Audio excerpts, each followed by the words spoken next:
This episode of the Talkcast Podshow is brought to you by Bokksu! Bokksu, delicious Japanese snacks sent straight to your door from the land of the rising sun. Use the code TEAM4STAR10 at checkout to get 10% off your own Bokksu subscription. Guys, it's been like we didn't do a Bokksu last month, and I'm deprived. When's the last time we've done one? I feel like it's been so long. I know, that's what it's like when you don't get your Bokksu fix. Right. But you know what? It's summer, so it's time for the Summer Matsuri box from Bokksu I'm very excited. with a wonderful little thank you card Aw, that's cute. for being members for so long. What is Summer Matsuri, Kaiser? Off the top of your head. I mean, I'm gonna guess that it is a festival for summer. That is correct. Matsuri equals festival. Hooray, I was right. Wait, wouldn't it be Natsu Matsuri then? It should be Natsu Matsuri. Natsuri! Let's start off here with, right off the top too, we got Kakigori shaved ice gummies. I'm perplexed, confused, and they look like little snow cones. Yeah, that's cute. Tiny little snowy gumdrops. This one's blue flavored. Lenny like blue. Yeah, that's tasty shit right there. Those are really, really sweet and ooh. Oku Kirishima tea. Kirishima, my favorite character in My Hero. Not my favorite, but he's good. Because we got some dango mochi in here. Dango mochi. Oh, I love their dango mochi. We've had this before, and I'm still excited for it now. I have to hunt for it. Oh wow, the sugar on this, a lot more than I'm used to. I mean, I'm a huge mochi fan. It's mochi, it's good. Yeah. Next up we have potato snack. Potato snack. Potato snack. Wasabi! Oh, and they're the potato discs again. These, you expect chips with disc. Oh man. It's so light. It's so crispy. Ooh, but it hits you with that wasabi. No, that's tasty. I like that a lot. Oh man, I'm glad we saved another one for later. I love that. Grilled corn umasen rice cracker. Little tiny wafers this time. Going from the big potato stuff. Oh, that's delightfully crunchy. Oh yeah, got that grilled corn flavor all up in that bitch. I'm not sure how they got that flavor on there. That's the part that's intriguing me. They have mastered the corn flavor. They have mastered the flavor of grilled corn. Next up, Dora Choco. I actually ordered a bunch of these, and they lasted me like a couple of weeks. Fudgy, pancakey, Castella-y. And again, surprisingly moist. I think those are actually better than the ones I had ordered. Handmade ramune candy. Ooh, ramune candy. More blue. More blue. More blue. It's been a long while since I've had ramune. Kind of tingles the tongue a little bit. I'm personally a big fan of ramune. I haven't actually had a drink in too long.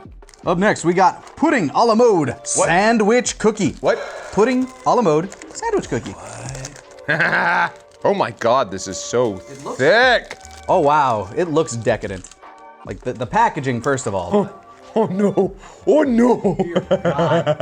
Oh. Holy crap.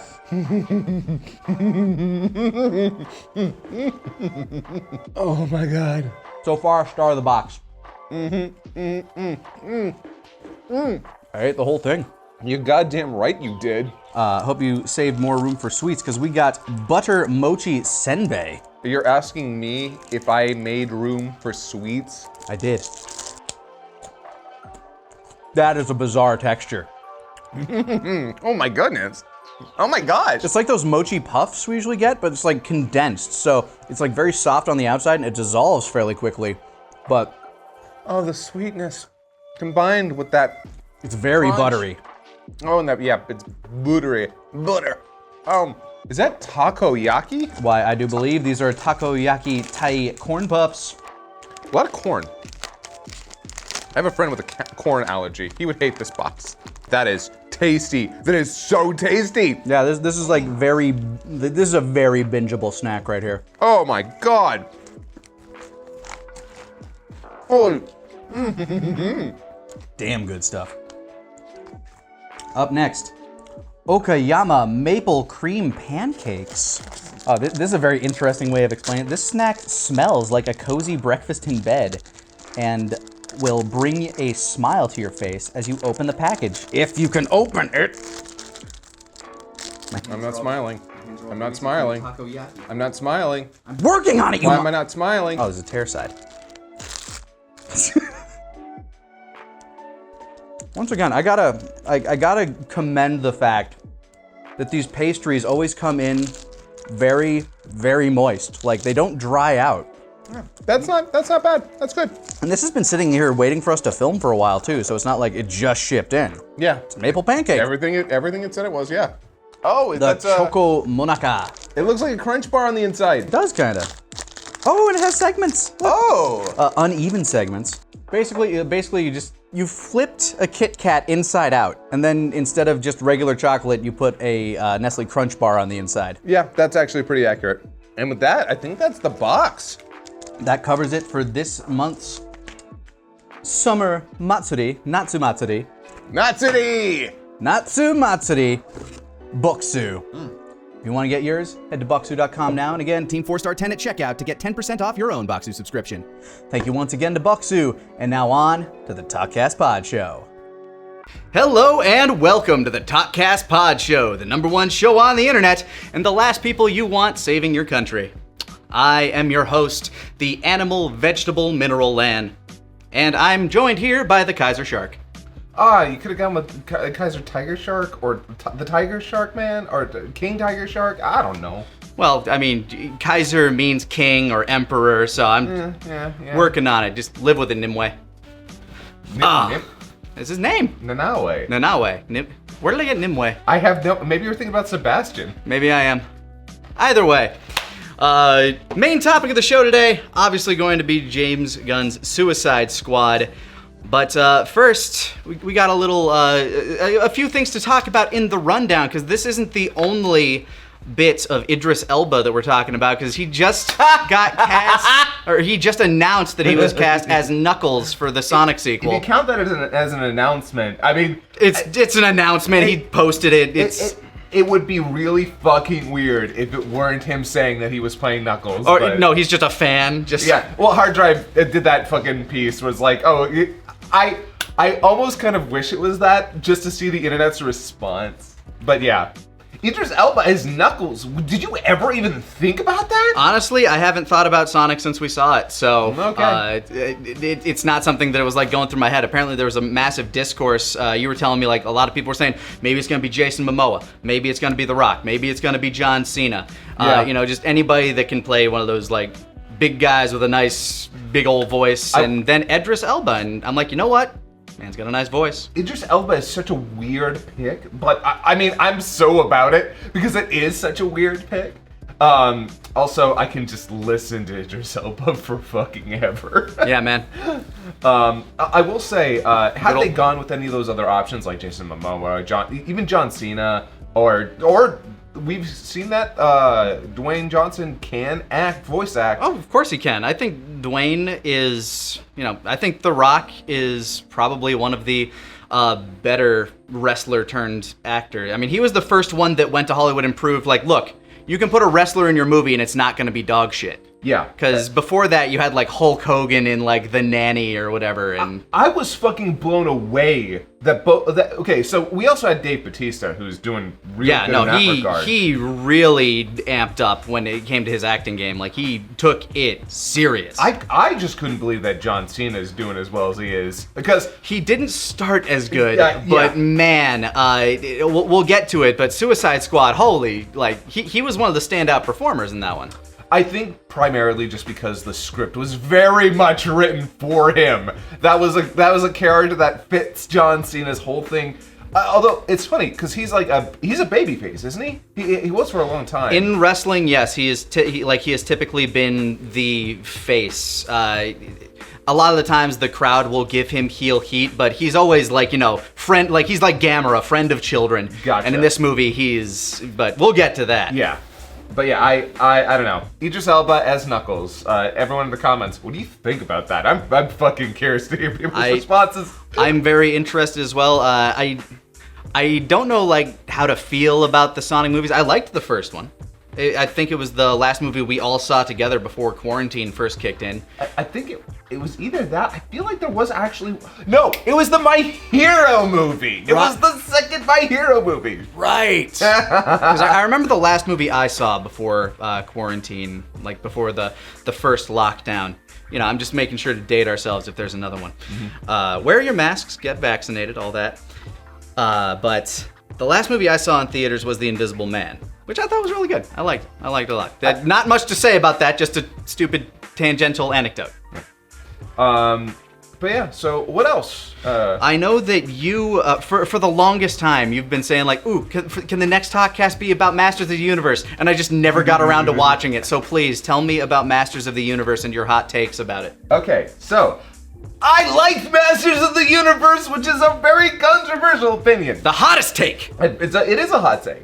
And primarily, apparently the reason that people were so mad about it was twofold. One, Teela's character, Teela is the main character of this series. Like, flat out, Teela is the main character of Masters of the Universe. Which, by the way, it's not He-Man and the Masters of the Universe. It is Masters of the Universe by fucking design. Right. Because He-Man is in 25% of the show. Is he in that position of like, oh, we need somebody to win now? Kind of. He's the Goku. Look, let me just say, in the first episode, and this is not a huge, like, look, if you haven't watched it yet, this is not a huge spoiler. First episode, he dies. Okay. Now, in great superhero fashion, do you think it sticks? No, probably not. But that means that Teela is pushed to the foreground, and Teela's characterization sort of sucks. It is not dog shit, but she is immediately very negatively affected when she finds out the truth about Adam. Right. And she kind of just fucking up and leaves. She's like, I can't deal with this. You all lied to me. I'm done. Which, on one hand, I get the idea that, like, oh, she's very angry. And so this is a world where a lot of people already knew that Adam was, or at least a few people did. Canonically, Man of Arms, Man of Arms or Man at Arms? I don't remember. I had the hand-me-down action figure when I was a kid. I can't believe I'm forgetting. I think it's Man of Arms. Orko. And here in this version, the mom had suspected but didn't say anything, so she also knew. Gotcha. And Teela basically, like, the only people the closest to Adam. Oh, there was also the sorceress. So she also knew. Okay. And so you had all these characters who knew, except for like her and Adam's dad. So she's pissed. She leaves, and like I kind of way got out that of the picture there. But unfortunately, it really kind of sucks that she's an asshole. The writing leans way too far into her being this disaffected, like, angry soldier to the point where it makes her unlikable, which isn't the whole show. There are plenty of scenes where it's like, okay, she's cool now, she's fine, she's relaxed, but then it comes back in ways that really hurt her character. But otherwise, the story is actually really fun. It's hugely steeped in lore, it expands on a bunch of characters, and the voice acting and animation are top notch. You've got Cersei as Eva Lynn. Holy shit! I didn't even recognize it at first. I was just like, this is amazing. Who's playing her? Yeah, you got Lena Headey, you got Mark Hamill as Skeletor, which I don't care if he sounds like the fucking Joker. He sounds amazing. He is so fucking good in this show. It's clear, like, I mean, it's a Kevin Smith thing, so... That was by the way, that's the other thing that people are pissed about. Apparently, and I say apparently because I just do not give enough of a shit to look up all this stuff. By the way, I went into this only ever seeing the one trailer. I never heard anything about it, except for the day I was gonna watch it, I heard about the controversy. Kevin Smith apparently denied that He-Man / Adam was gonna take a back seat. And so, and he did it publicly and openly on Twitter a couple of times apparently, and people were pissed that he essentially lied to the audience. Yes, okay, you know what? If you're pissed about that, fine. But if you wanted it to be a surprise, yeah. I mean, it's like, and also the marketing, like, heavily featured He-Man. Well, like, of course. Heavily. I mean, we can talk about marketing when it comes to Suicide Squad 2 and how it upends expectations as well. So. I think it ends expectations in a good way, whereas this promised something that people wanted and then didn't give it to them. That's fair. So it's kind of like, that's why advertisements Man, I get that they wanted to subvert. It's a real double-edged sword. We talked about this when we were recording Spider-Man yesterday, actually. But, we're talking about the sequel to Sing and how you said you saw the trailer and it did the same thing that the first one did, which is like, I hate it. I absolutely hate it when trailers do this. Gives away the whole plot of the movie, just like the first trailer for the first movie. So you have to ride this very delicate line when it comes to producing advertisements for your stuff, because on one hand, you give away too much of the plot and all of a sudden I don't give a crap and I don't really need to go see it. Maybe I'll watch it for free someday. Yeah. On the other hand, if you mislead the audience too much in another direction and get them hyped for something that's not going to happen, you upset the other end. So there's this very particular balance. There's an art to advertisement that I think goes really underappreciated, because some movies do it really well. It's also worth saying that we're only halfway through the show. For some fucking reason, they released it, and like they're releasing it in two halves, and we've only seen the first half of the goddamn show. Now, it tells an arc. Like, it feels like, okay, this kind of feels like the first season of a show in a way, although it's only 5 fucking episodes. But I don't know why they did this, because if the second half of the show, I feel like is really going to be necessary for me to even say whether or not the show is actually good, because again, I liked the first 5 episodes. It is a solid 7.5 for me, and not an IGN 7.5, like literally unplayable, but actually, hey, I want to see a second season of this because I want to see where it goes. Yeah, Netflix has been doing that a lot lately, and I'm wondering how much of that is due to COVID restrictions and having to scale back on production for a lot of things. That could be it. Another show that I really liked, we talked about it a few episodes back, Lupin. They got their first season, and then the first part of the second season done. They got a half season released a month or so back. Yeah. I'm like, oh man, you're leaving it off on another. Okay, I'll wait, because we got a first cliffhanger. Now we got another one. It's like, I just want to know how this ends. Just let me know. But I guess that's just how Netflix deals with things. They do the same thing with, we talk about Netflix anime jail. It feels like the same thing. Yeah, anime jail, which finally got to see Beastar Season 2, which that was good. Yeah, no, they released that all at once. They didn't segment that like they did with, I know with Baki, they released half seasons at a time. So, it's not showing me any errors in Streamlabs, but...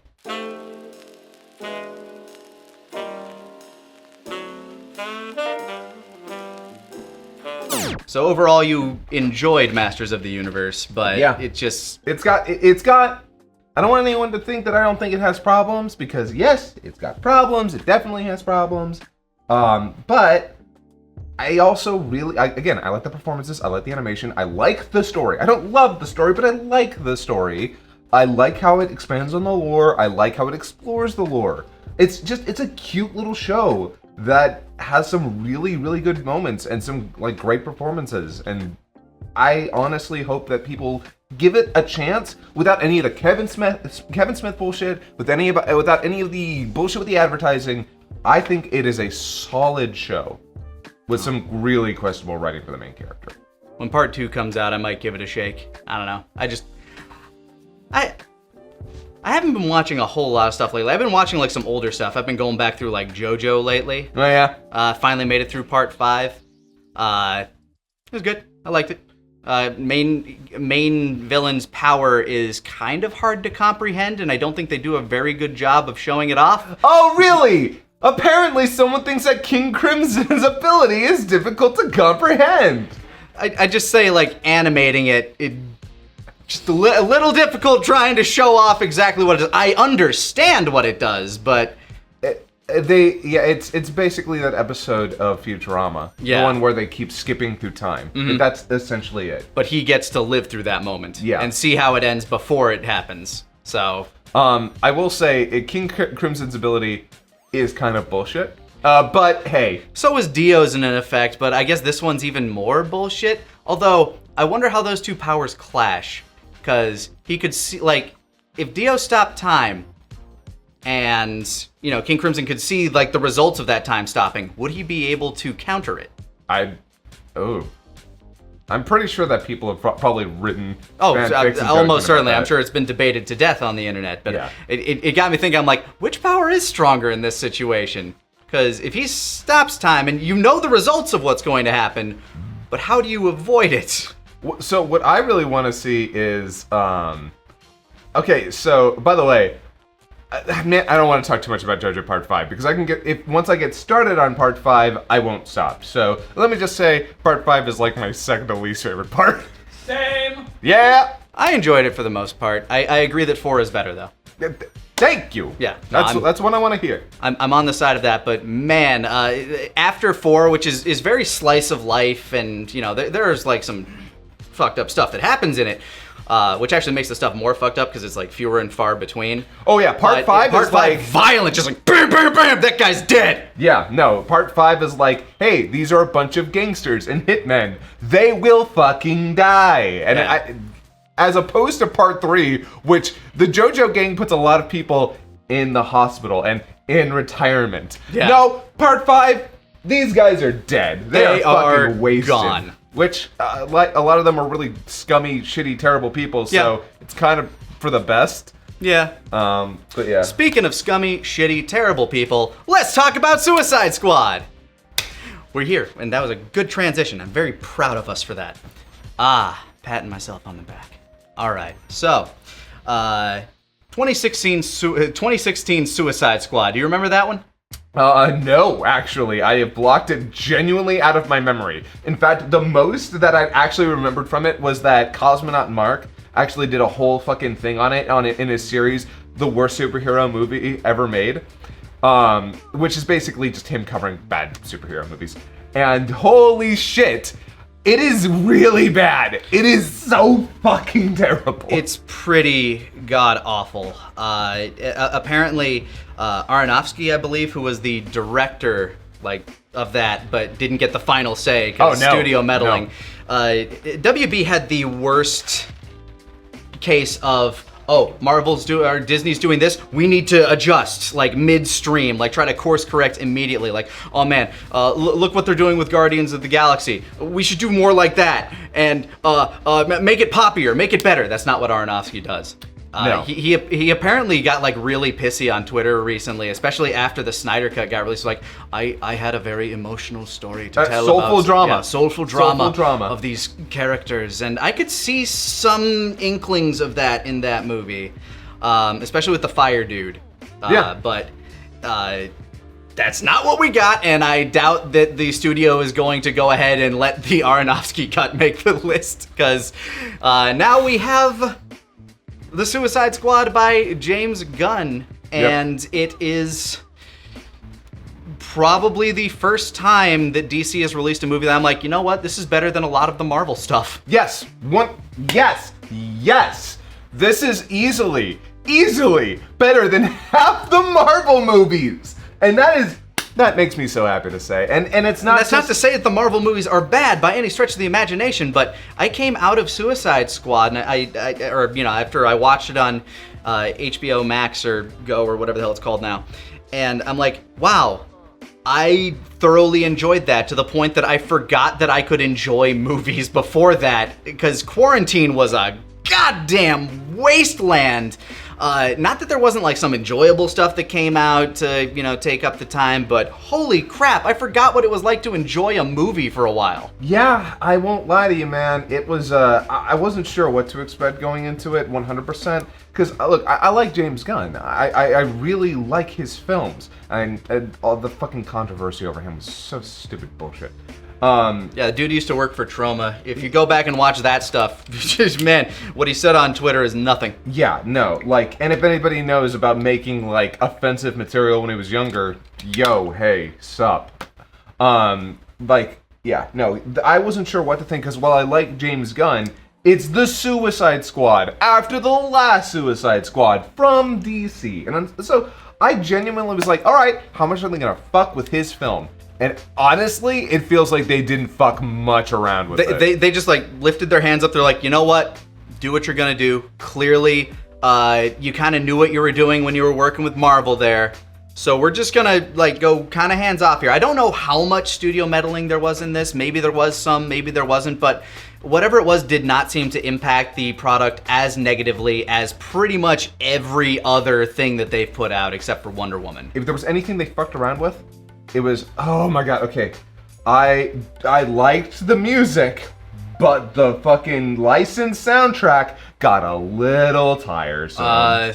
Honestly, I'm pretty sure that's just James Gunn being James Gunn, because all of the music choices that were in there, they were very reminiscent of Guardians of the Galaxy. Fucking Decemberists, though.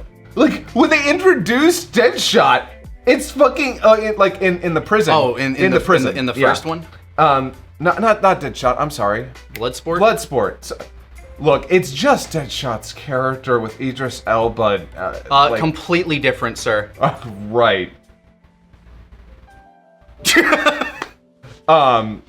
It's almost like they were making fun of that when they bring in fucking John Cena. Oh, they absolutely made fun of it. Yeah. Like, they lampshaded it hard in very evident James Gunn fashion. Although, look, you know, gun to my head, James Gunn to my head. You know, if I had to choose between Will Smith and Idris Elba, oh, it's not even a question. Elba every day, all day. Although, since they didn't recast Idris as Deadshot, that does mean that they can bring Will Smith back in now that Will Smith knows that he can make money. I wonder what Will Smith was doing instead of this. Who knows, man? I mean, the dude doesn't have to work a day in his life anymore. He could do whatever the hell he wants. Yeah, and he has been. Yeah, he's fine. But yeah, I fucking, what was I saying? Sorry, yeah, when they introduced, the scene where they introduced Idris Elba's, you're talking about the Decemberists. I mean, I know that's one of your favorite bands, so. They're probably in my top 5, if not my number 1 favorite band. Although it's 2018's Decemberists, and honestly, after, Dude, you're talking to a guy who likes The Offspring, you don't need to tell me. Yeah, they aren't their later stuff is not my bag. But I'm also not one of those motherfuckers who says, you know, oh, why isn't your stuff, your old, new stuff like your old stuff? I don't like you anymore. No, I can still love them for everything that they did. Yeah, who says stuff like that? I don't know. Anyway, but yeah, this movie, I loved it. It is not without its issues. But sitting down, like I said, this is the first movie in a long while that I truly, truly enjoyed. And it made me laugh. Yeah. It had moments that were genuinely kind of heartwarming and like kind of emotional.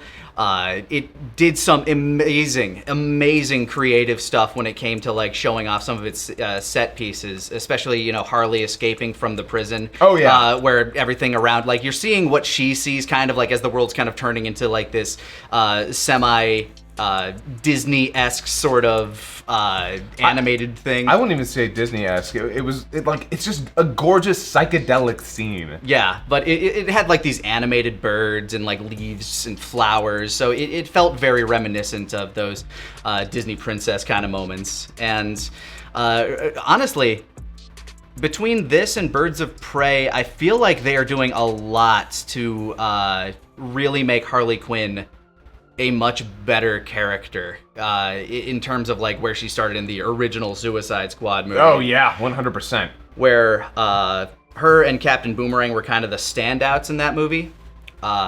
She is now really like just a way better character, and I think the Harley Quinn show helped a lot with that too. Just getting her in the lexicon and changing up what her character was to people. Yeah. So I, for the longest time, I was a Harley Quinn purist. Bruce Timm and Paul Dini's interpretation for me will always be my favorite interpretation of Harley Quinn. Primarily because she's just a lot of fun there. Like, she's fun, she's goofy, she's not too serious. I kind of dug on that. I also like how they started it in a lot of the Bruce Timm inspired comics. Mm-hmm. They paired her up with Poison Ivy, and they were more heavily implying it as time went on that they were a couple. Mm-hmm. Which, yeah, 100% about that.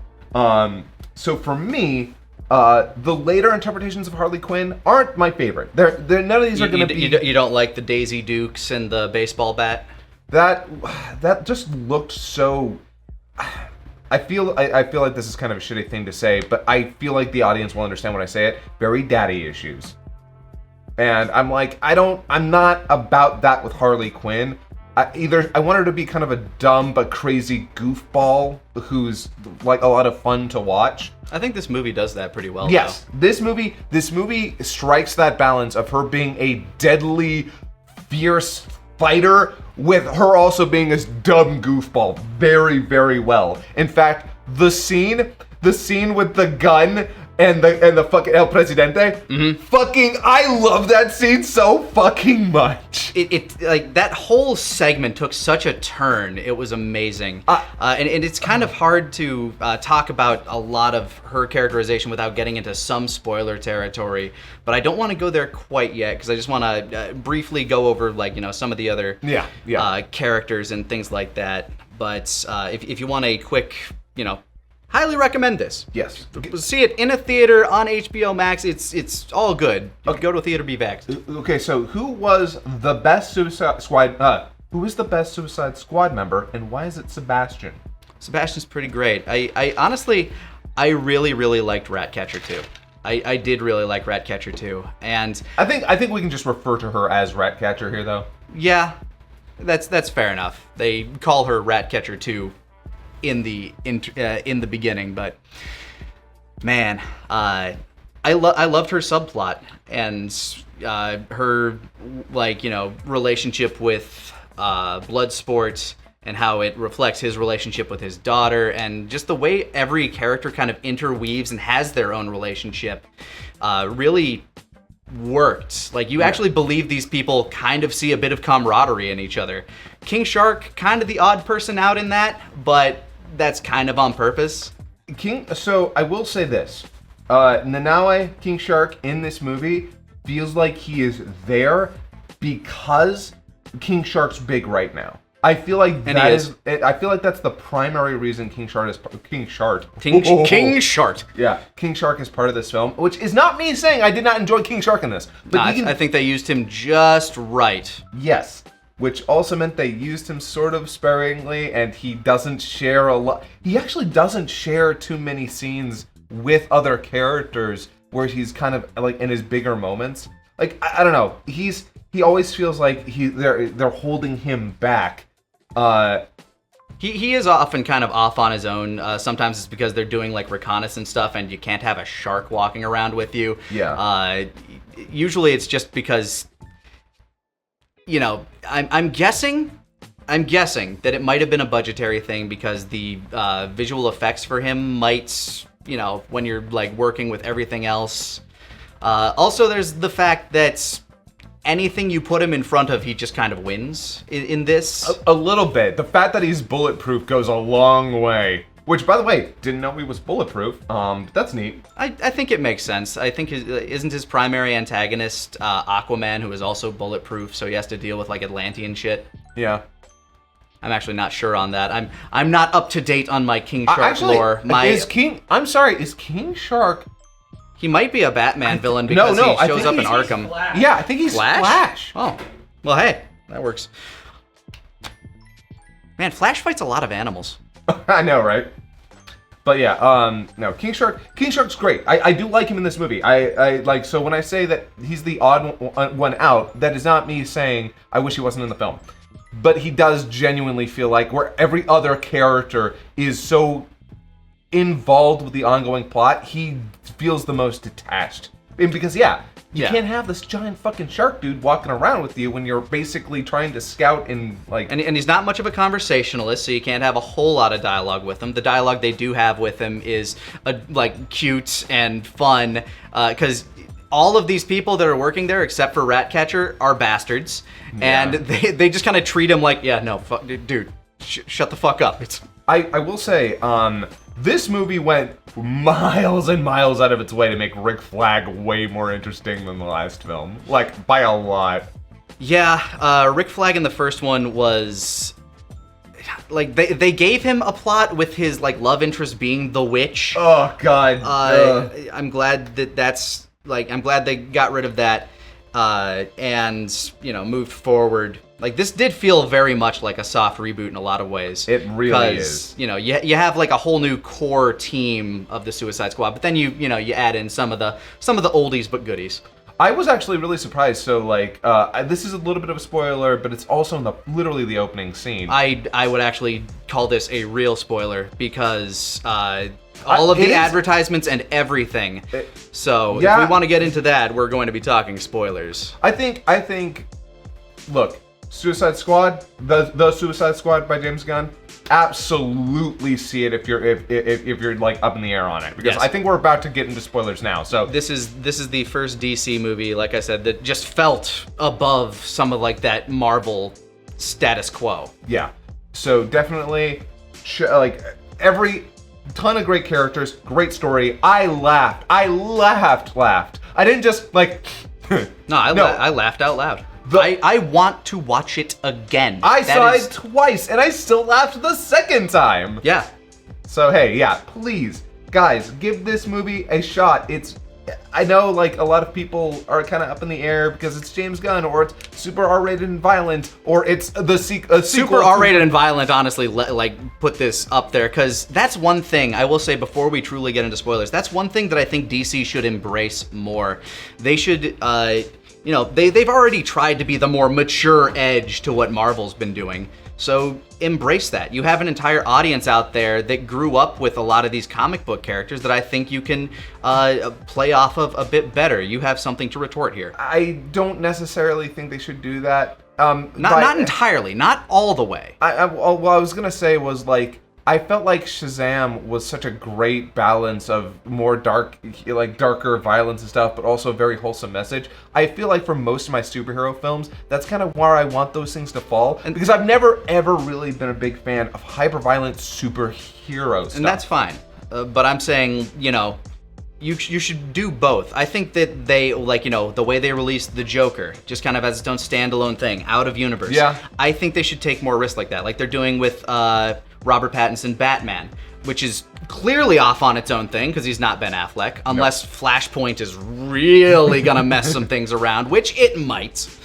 But I think they are on the right track, just being willing to take these characters and tell a story regardless of what is happening around them. Because, you can have Shazam moving around and doing, fun, goofy, quirky adventures, or Superman, being nice PG-13 superhero. So what you're saying is, fuck these cinematic universes, just tell good superhero movie stories? You can still have your cinematic universe, but you can have things that are happening within it that might be for a different audience. Yeah. I'm saying, expand it in a different direction, or as I'm sure Marvel is about to do, embrace the multiverse. Yeah, that's also true. I think DC actually has a leg up on Marvel for the first time in a long time if they actually go that direction and embrace this multiverse idea. I will say, the DC animated films for the longest time were killing it. All the DC animated stuff was way better than the Marvel animated stuff for a long time. Until Flashpoint, and then they were like, okay, now everything's going to be kind of connected with each other, and we're basing it off the New 52, which was a terrible idea. And even that, I kind of disagree. I have a respect for those movies. I like the fact that they had kind of a, there's a sequence that you should watch them in. They weren't all great. A lot of them were kind of stupid, but to me in kind of an enjoyable way. So I would disagree with you there that it was a bad decision to do that stuff. But I think, DC, Warner, you might have something here if you just allow yourselves to tell these stories, embrace the multiverse, and you can still have your cinematic universe, and you can rewrite it however you want as long as you do Flashpoint properly. Wait a second, hold on, I forgot. We were talking about comic book films and comic book material, and you just had an opinion that disagrees with mine. Mm-hmm. So we're done. We're out. Fuck you. So getting into spoilers now, we're going to talk about. This is my job. I have to stay. Kaiser's back, like every comic book. Oh yeah. Like you thought I was gone, but then I came back. Came back. Yeah. So, spoilers from this point on. Yep. So, as you were saying, the opening, we are. They killed Boomer. I was actually kind of sad about that. Really sad about that. Because he was my favorite character in the first movie. Oh. And I know that they did it kind of like oh my god, I can't believe they did that. Maybe very smartly, you kill off a character that people like because holy shit, what maybe nobody's safe. Yeah. Maybe they'll kill any of these characters. Killing Boomerang was the right move, but it also, the moment it happened, I was actually kind of like, no, not Boomerang, why? Yeah, he was, like I said, he was the best part of the first movie. Like, him and Harley Quinn were the standouts. I am glad that he got a cool moment before he went out, though. The guy's head falling apart. I'm sorry, I'm a fucking sucker for that shit. Yeah, half of the characters that were introduced in the first teaser trailer, gone. And we don't really get a whole lot of explanation behind exactly who some of these characters were. Like, they're all like deep pulls from comics, like the annals of DC history. Deep pulls from D tiers. Yes. What was it? The detachable kid? Yeah, the detachable kid, TDK. By the way, that's one of my favorite jokes in the entire movie is where He's it's the like detachable he pops kid, out the arms. and then you just see him like slapping people. Just people with guns like, stop it. Stop it. So we start off with Team Flag, with Harley Quinn, Boomerang, a bunch of characters that I don't remember, one of which was one of the Francos, I think. And fucking, oh god, what's his name? From the older guy. Oh yeah, I don't remember what his name was either. I'm like he's the opening shot of the movie too. Like him just like bouncing his ball around, like showing like, yeah, no, I got like I can aim anything, I can do whatever. Perfect. I am so happy they started on someone who died in the opening, just to really send that message home. And they're really like selling you on this guy as like, yeah, no, like, he's a soldier. He's there to do the job, and he actually like shows up and he tries to save the Weasel. Who did anyone check if the Weasel could swim? Yeah, they airdrop towards this island in the middle of the ocean, and the Weasel drops down there. Immediately drowns. This guy drags him to shore. He's like, the Weasel's down, trying to play like good soldier. And then all hell breaks loose because whichever Franco it was called ahead and was like, hey, by the way, I'm turning traitor on these guys. Can you let me live? And immediately gets his face shot off. Which, very reminiscent of the end of Super, by the way, if anybody else has seen that James Gunn classic. So all hell breaks loose. The Suicide Squad that you were set up to think like, yeah, this is your cast of characters is here, and almost all of them die immediately. Immediately, yes. And that's over the opening credits where like, they flash by their corpses or whatever's left of their corpses and shows like, this is who played this guy. This is who played that girl. Yeah. It's good. And the Weasel. By the way, the last scene with the Weasel, yeah. I literally could not stop laughing. I fucking lost my shit because the moment we see the corpse, I'm like, yes, yes, yes, and the fucking waddle as he runs into the. I'm sorry. What a great fucking shot. The Weasel also involved like two of my first laughs in the movie. One was we're like, oh shit, that thing's a werewolf, get away from me. And the other one was like, no, he's a weasel.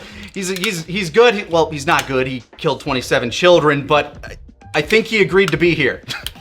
Like, by the way, children.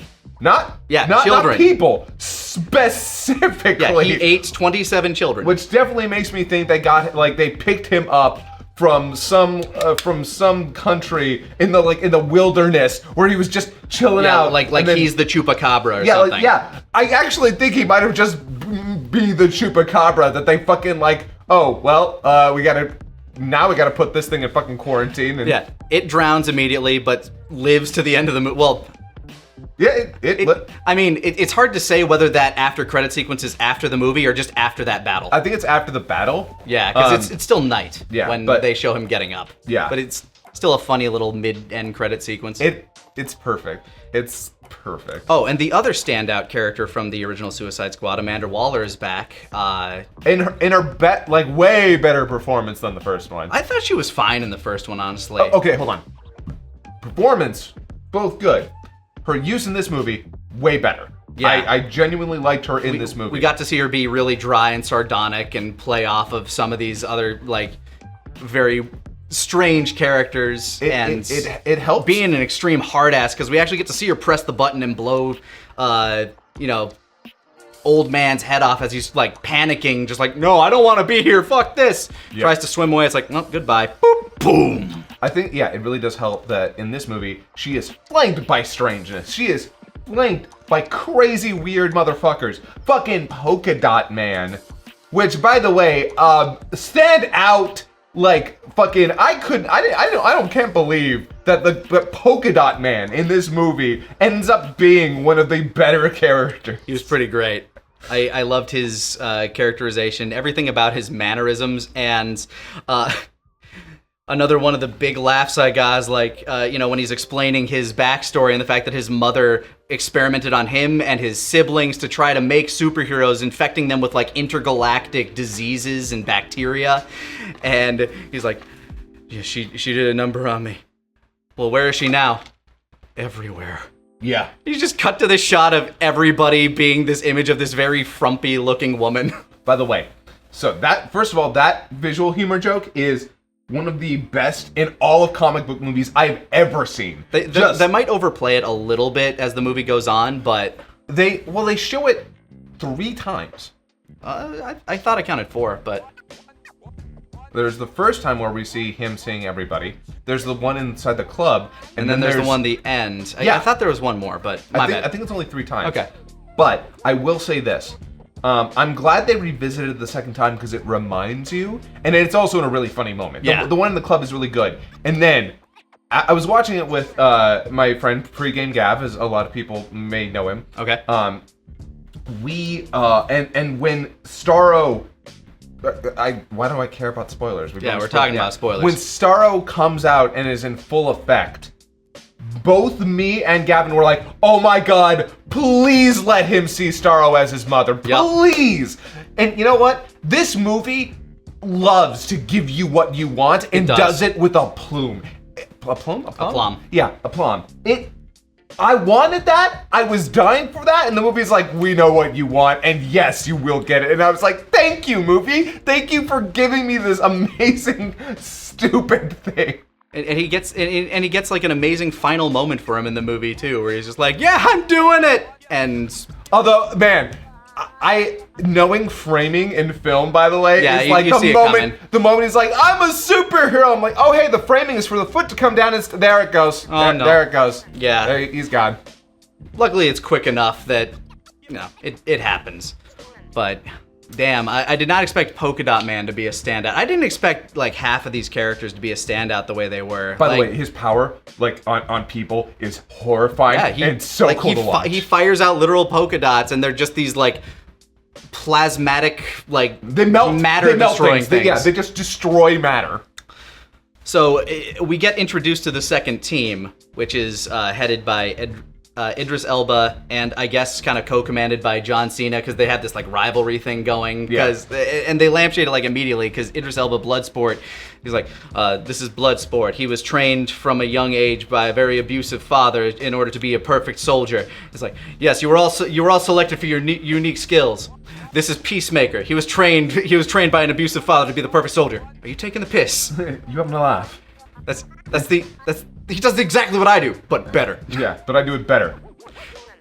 Oh man, yeah, I did not expect John Cena, who has a very marine build. Like he's he's perfectly fit for that character. He's great, and I did not expect to enjoy him in this movie as much as I did, because holy shit, does he go from being this? He is equal parts funny, charming, and also deeply unnerving.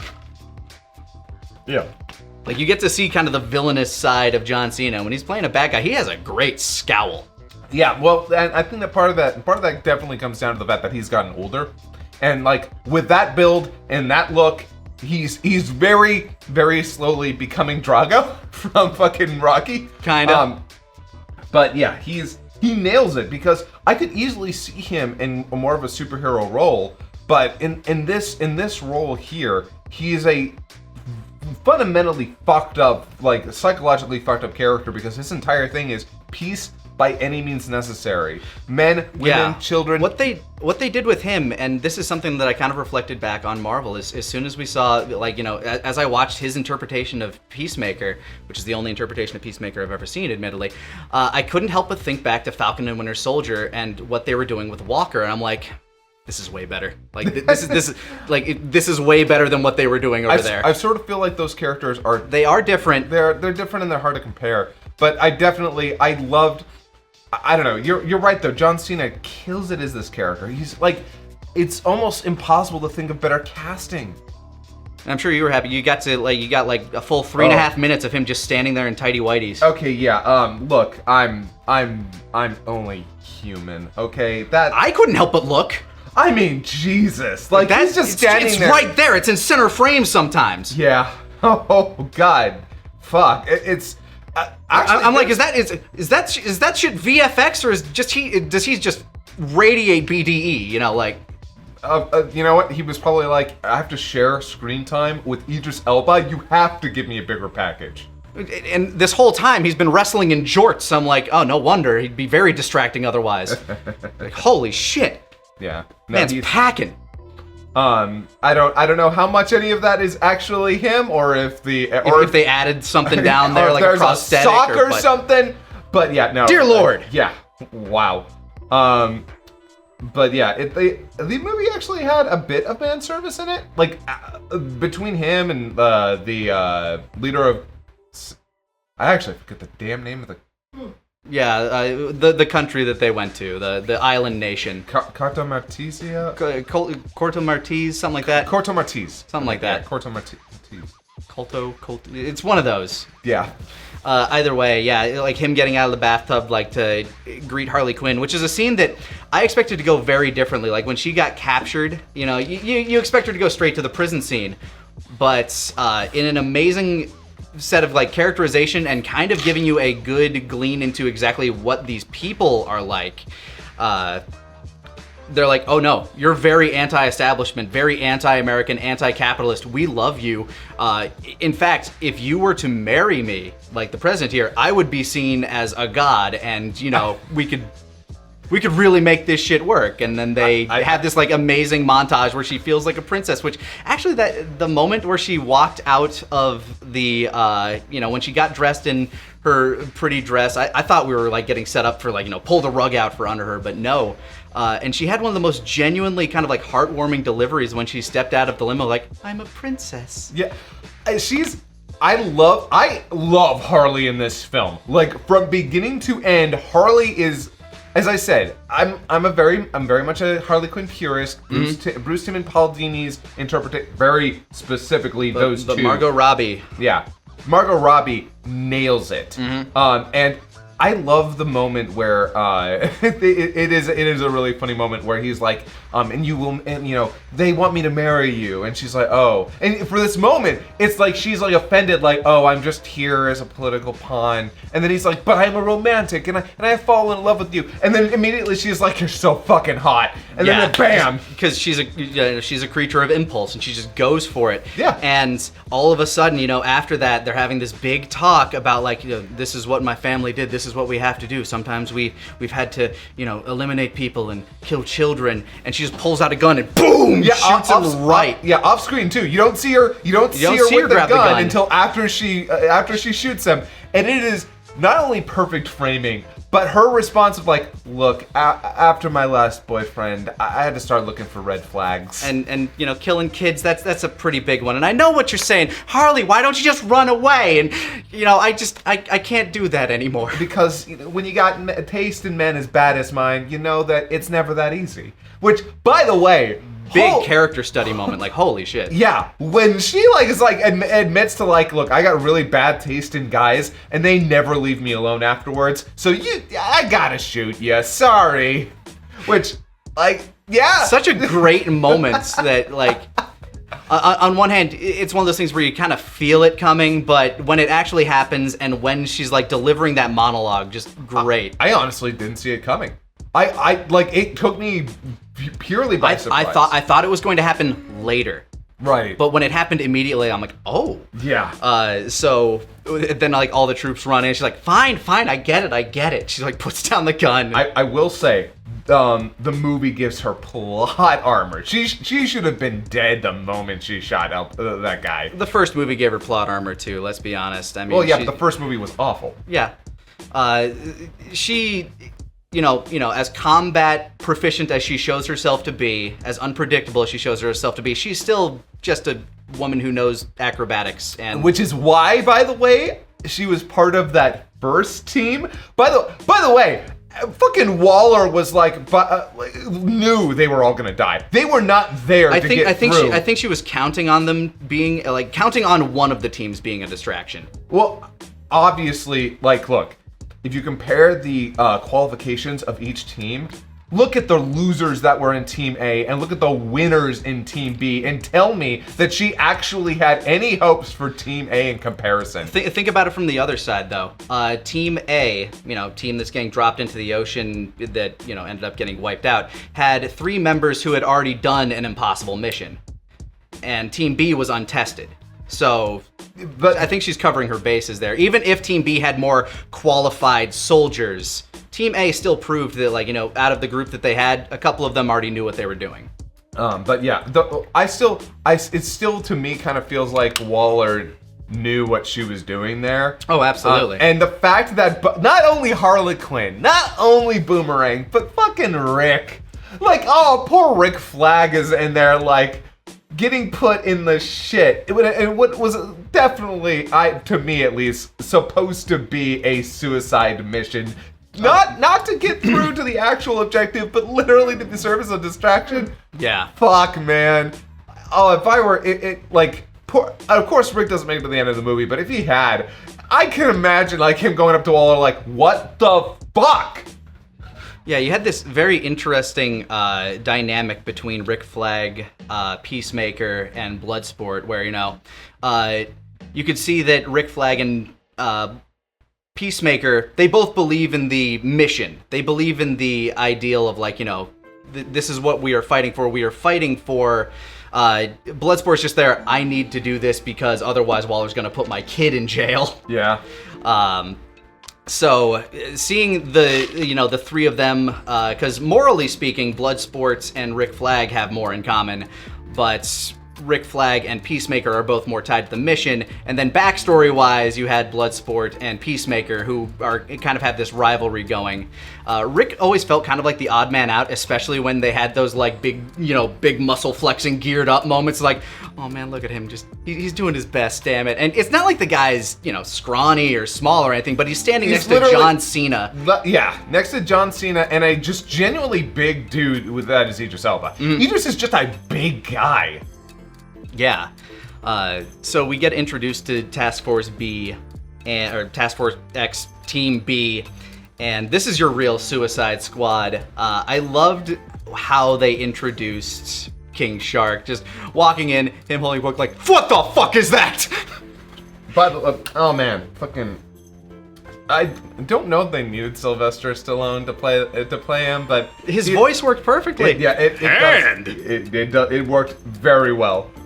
Well, okay, what would you do to blend in? Fake mustache. And then the next scene, you just have him covering his finger with his lips, that's the worst fake mustache I've ever seen. Fuck! The fuck got me so hard. I'm just because so far he's spoken just very bluntly, very politely even. You've never seen him swear or even he's never even really gotten upset, but then he's just got fuck! Yeah, no, it's perfect. Also, I know we've talked a little bit about it, but man, Ratcatcher I wasn't expecting to be moved in this film. Let me be very clear. There was nothing to prepare me to be emotionally moved in this film, but she managed to do it, and that is strange. She comes across as so very not necessarily out of her depth. She's always kind of in control. When she is able to, use her rat collar wand, she's kind of OP, honestly. Especially when you see what the rats do. And you get this like beautiful dynamic between her and Bloodsport, who has a rat phobia because his dad used to lock him in a crate with rats that were starving. So that was a unique thing that they managed to tie together there. But then you have all these beautiful flashbacks of her and her dad and how she explained like, played by Taika Waititi. Taika Waititi, who, he loved me, he taught me, and he built all these wonderful things to help, help us live. They would go out, they would never steal, they would only collect what was lost and bring it to us so that we could survive. And you have this beautiful, beautiful moment at the end during the climax of one of the most brutally violent but visually beautiful things I have ever seen, where the rats are all attacking Starro the Conqueror. Yep. And you just get this beautiful line that actually, kind of made me tear up a bit. Why rats, Daddy? Because they're so insignificant. And if something like this can matter, then we all matter. And I'm just like, oh, that's so cute. Like, especially with the music swelling. And the city, oh my God, that fucking, the camera pull out over the city. Like, God, shit. Like, I didn't even need, that scene hit me emotionally too, but even just the scene where she's talking with Bloodsport in the car, when she's going over, but he had his vices and they took him, and you see him with the needle in his arm, and, That's not played for laughs. No. Like, his heroin addiction, the thing is, he was definitely haunted by his demons. Yeah, Ratcatcher 1 was haunted by his own demons, and his heroin addiction killed him. But he loved his daughter, he tried to take care of her, and just that whole fucked up scenario playing out sincerely was, God, I love James Gunn. Because so good. He makes these moments. I actually cried twice in Guardians of the Galaxy 2. Yeah. Guardians of the Galaxy shows that he can handle emotional weight even in these moments of crazy weird shit. He's great at adding a firm emotional core to movies where just absurd bullshit happens. I mean, you have a movie with a giant talking shark that literally rips a person in half every now and again, eats them whole. And then it all, you get that moment where John Cena turns on them because he's all about the mission. He needs to make sure, information doesn't get into the wrong hands, and starts attacking people, even kills Rick Flag. And then it all devolves into a massive kaiju starfish, Starro the Conqueror, which, in terms of DC lore, has done some pretty devastating shit. Starro, took over Superman at one point, and pretty big villain, all things considered, in terms of what it is capable of. And then it turns into this massive kaiju fight at the end where these guys just, go against mission and save this country. By the way, there's no visual more disturbing. Starro is actually just full of disturbing visuals. It's eldritch horror. Yeah, so many disturbing visuals involving Starro in this. But the two top among them are, one, the fucking armpit. Oh yeah, God, that was the arm gina shooting out all the little starfish, and then the other one I think you're talking about, the one where you've seen the starfish be ripped off of somebody's face. Oh, okay. That one. Okay, that whole segment was also nothing but horror, nothing but body horror in the worst way. But no, I was gonna say, the feat of Starro is man, both Quinn and I were watching the film on my second time, and he's just squirming in the seat, almost about to vomit during that scene. And but it's also so visually pretty the way that Gunn does it. It's like, wow, this is really disturbing if you think about what's actually happening, but what's happening on screen also looks really cool and kind of pretty because at the beginning of the movie, and we get a great through line here where Javelin, one of the members of Team A, is who kind of flirted with Harley Quinn for a bit, and he's kind of dying next to her. Take my javelin, carry it for what? For who? For who? Carry it for who? And she continuously throughout the movie keeps finding the javelin popping up as she's going. She's like, oh hey, grabs it again, uses it, and at the end, she's standing right in front of the starfish with the giant eyes. It's trying to swipe off rats. She dives in, stabs it in the eye, and the rats follow her inside, and you get this beautiful visual from the inside of the starfish's eye liquid. As the rats swim past her and the light's shining through and she's floating there.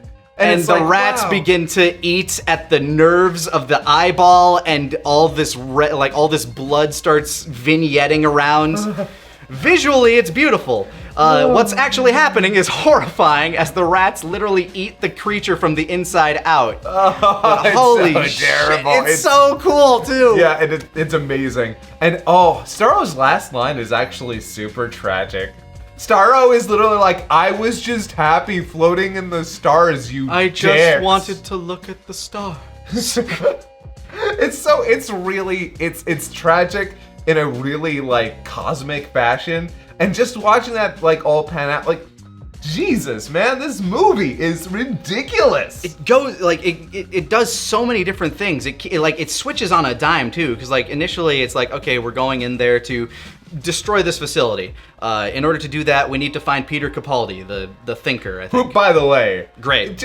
I wish there was more with him in the movie, just because Peter Capaldi is always a treat. We got enough of him for what the character needed to be, but fuck, man. Yeah.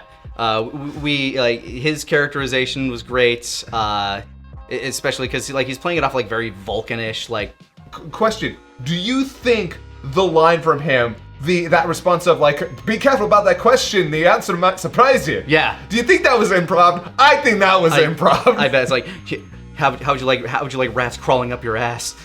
Careful about asking that question. The answer might surprise you. Yeah.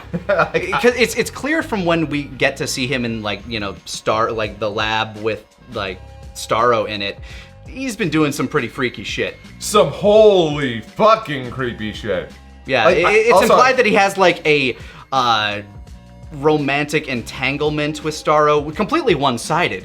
But Also, I like how they dropped the line very early on. It's like, nothing but corpses below those stars. Which is like, they're very quick hand wave of, by the way, all the people that the Suicide Squad end up killing after that, don't worry, they were already dead the moment Starro got a hold of them. They're basically sinless in that regard. All of the people that had a starfish attached to their face, they're dead. Yeah. But yeah. But you also have the perfect group of people there to basically wash their hands of it. Hey, we did what we could do. Yeah. And you know what? We saved a lot more than died. I will say one segment that I felt, while being very interesting visually, and like the visuals, the audio, this whole scene is really neat. The scene with King Shark and the fish. Oh yeah, the little jellyfish things. Where he's friends! Yeah, with the music in the background as he's jumping around. Okay, first of all, enchanting scene. Also, sort of pointless because it doesn't really go anywhere other than apparently it doesn't. But they added another scene with King Shark, and it was kind of it was pretty cute. And then you get the other end of that when things starts going to hell, and all those things turn out to be horrific monster creatures. Yeah, which is a good joke, but ultimately doesn't add anything to the story. Which, okay, you don't always need that. So I'm not saying that scene should have been cut, but it did feel like, okay, that was neat, I guess. But yeah, although, oh man, I really wish they'd have given King Shark a moment to go a little bit more Hulk at the end. Because in that one moment where he gets up after being shot by everybody and all like covered in the blood of those teeth, he eats one guy. He just eats the one guy. He eats one guy in the camp when they're going to rescue Rick Flag. I think he eats another guy. Oh no, he eats plenty of guys. Yeah. I'm just saying in that scene, he rips a person in half in that scene. Though. Like, that was the big money shot there. Yeah, I just meant like after he gets up, like covered in blood and angry. It's like, oh shit, he's about to go wild, and then he eats one dude, and I'm like, oh. Okay. It was the general though, so. It was the general. I was kind of wishing he would have ended up killing the main villain. What ultimately ended up being like the main human villain. The president's brother. Oh, I don't really know if there was actually a main human villain, honestly. Like, that entire thing, like, the command of that island changed, like, 3 times throughout that movie. The final one is so good. The final one is so good. It's like, now I am the president. Fucking, the rebels pop in, like, hey, no. You're not. No, we're in charge now. By the way, I thought like, all right, stand down or we'll fire. And how much do you want to bet that one of the dudes in the back was like, okay, I'm good with that, and everyone starts pulling out their guns and like, oh great, I was gonna give up. Everyone just pulled out their guns and now I'm dead. Yeah. Man, such a good movie. Oh, it is. And we didn't even, man. Did you think smaller bullets was going to come back? Chekhov's bullets, man, that was... I don't want to say how it comes back, because I don't want to spoil everything. We've already spoiled a lot, but... What an amazing moment, though. It is so good. I mean, there are so many set pieces in this movie that just are great. And especially, like, you know, there's that great bit of comedy when they're going to rescue Rick, which is probably like, you know, I saw it coming, but it was a very... Oh, yes. Oh, my God. That whole... It reminded me of Hellsing, actually. She's like, wait, those were ours? Oh, my God, who took care of the guards? Yeah, no, that whole scene, I should have expected that. Like, once you see the fallout from that scene, you're like, oh, that makes sense. Oh no! Oh no! Especially when you see what some of the people were doing while they were... Yeah. Oh no! It's like that's this movie is not nihilistic with its dark comedy, but it is exceptionally dark. It embraces the fact that this is a group of villains. Yeah. So they don't necessarily need to have the moral high ground with a lot of this stuff.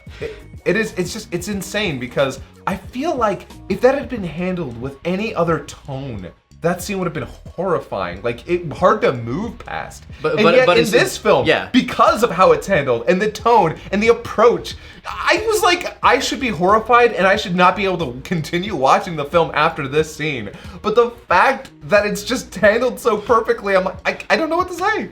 It's so good. I turned them into my mother in my brain and I killed them. Oh my God. So, man, yeah, final verdict. Movie's great. It may be in my top 5. It might be in my top 5 like comic book films. It's possible. It's easily top 10. But man, R.I.P. Milton. That's all. That's all I got left. Who's Milton? You don't remember Milton? He was there the whole time. I think I'd remember a character named Milton. He was helping. He was a nice guy. This has been the Talkcast Podshow. Oh, Milton! Yes! Oh, you mean Bloodsport?